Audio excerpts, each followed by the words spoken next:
Ako mga katawan, nakalimutan ko na naman. May sinalang pala ako dito na ilabahan sa pamangkin ko. Ayan, kanina, alas 2 na ng hapon. Kanina ko pa itong mga alas 7 sinalang. Ayan,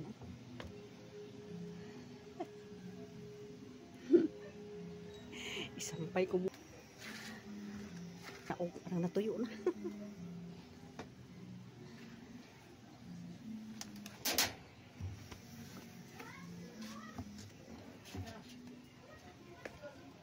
Parang natuyo na. Ayan. Sampay ko ito sa taas.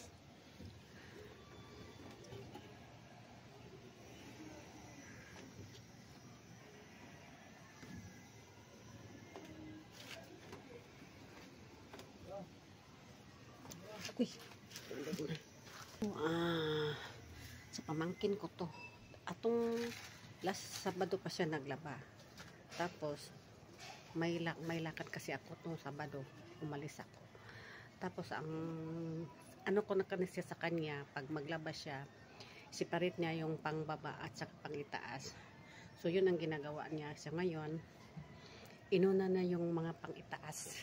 Ayun, andito pa nga, hindi ko pa na saka ito. Ayan.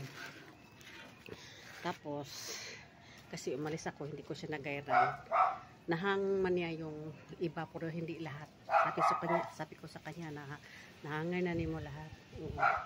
Na nasampay na doon niya lahat. Pero hindi pala lahat, may naiwan pa, may natira pa mga ilan lang. So ngayon ako na ang nagpatuloy dyan.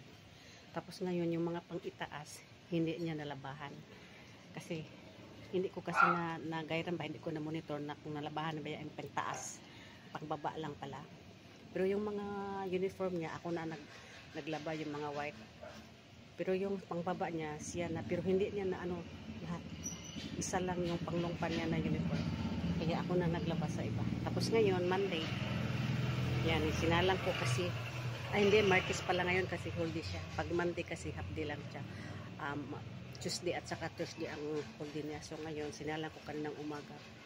Pag alis niya, si dad kasi naghatod sa kanya. Kaya nakalimutan ko kasi kasi ako, nag-arrange ako doon sa mga pang-beauty ko ba, in-arrange ko, tapos pinunasan ko kasi may marami ng mga alikabok. Tapos nag-change bedding ako. Nag-arrange ako sa kwarto namin. So ngayon, habang pasinpon-sinpon lang ako kasi mag-upload ako ng aking pang-content. Tapos after naman magkanta-kanta naman ako sa aking Star Maker. So ngayon biglang sumagik sa isip ko na may nilaban pala ako doon nakasalang na hindi kailangan ko pa isampay. Ayun. So wait lang, isampay ko pa sa taas. Ayan na. Nahanger ko na Ayan na. At yung mga shorts naman niya, sampay ko lang sa may tire wire at saka yung iba kasi naubos na yung mga hanger, ando na sa baba sagaran kasi pag sila ang namuklas dito sa sa mga nilabhan ko na nakahanger, pati hanger hindi kasi nila tinanggal sa hanger to sa baba. Ayan, sobrang mahangin kay buhok ko nagwibwib. Ayan, kaya ayun, pababa na po ako. Ayan, hanggang dito lang po kasi bababa na ako. Bye bye. Sobrang mahangin dito. Love you all. Good afternoon sa tanan.